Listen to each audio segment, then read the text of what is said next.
Hi welcome to Sakshi vlogs. ఈరోజు మనం chicken ముట్టెలు ఎలా చేద్దామో చూద్దాం. ముందుగా ఫ్రెష్గా కడిగి పెట్టుకున్న చికెన్ని చిన్న చిన్న పీసెస్ చేసుకొని ఒక మిక్సీ జార్లో వేసుకుందాం. ఒక 1 టీ స్పూన్ కారం వేసుకుందాం. ఒక హాఫ్ టీ స్పూన్ పసుపు,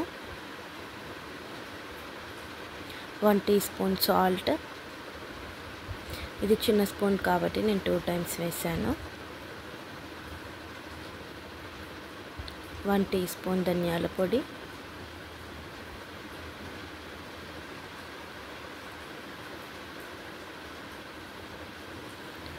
ఇది ఎండు కొబ్బరి పొడి అండి. ఒక 2 టీ స్పూన్స్ ఉంటుంది. ఇది ఖచ్చితంగా వేయాలి, లేకపోతే ముట్టెలు సాఫ్ట్గా రావు. ఇది ఒక 2 టీ స్పూన్స్ వేసుకోవాలి. ఇప్పుడు 1 టీ స్పూన్, ఒక హాఫ్ టీ స్పూన్ ఉంటుంది ఇది గరం మసాలా, 1 టీ స్పూన్ అల్లం వెల్లుల్లి పేస్ట్,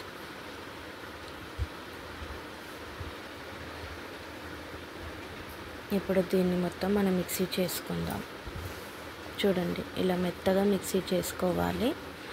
ఇప్పుడు దీన్ని మనం దీంట్లో ఒక 2 స్పూన్స్ ఆయిల్ వేసుకుందాం.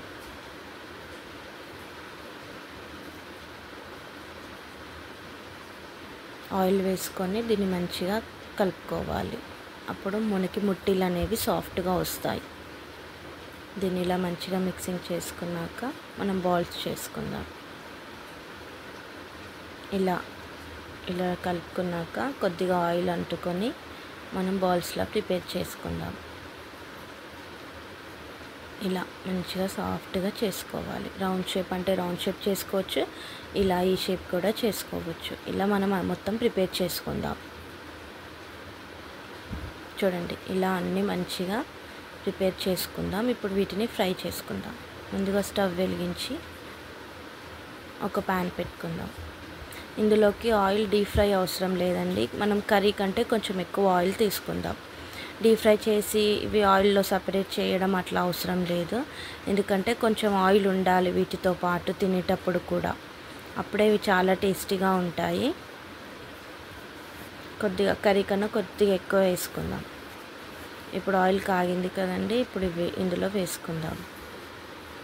చాలా బాగుంటాయండి. ఇది ఒకటి వేసుకొని ఆయిల్తో పాటు తింటే చాలా టేస్టీగా ఉంటాయి.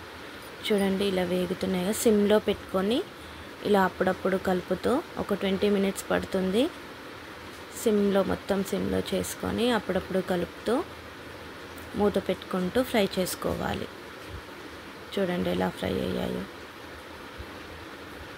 ఇలా తిరిగేస్తూ ఇలా ఫ్రై చేసుకోవాలి. అయిపోయాయండి. ఇప్పుడు స్టవ్ ఆపేద్దాం. ఎంతో టేస్టీ అయిన చికెన్ ముట్టెలు రెడీ. ట్రై చేయండి, ఎలా ఉన్నాయో కామెంట్ చేయండి.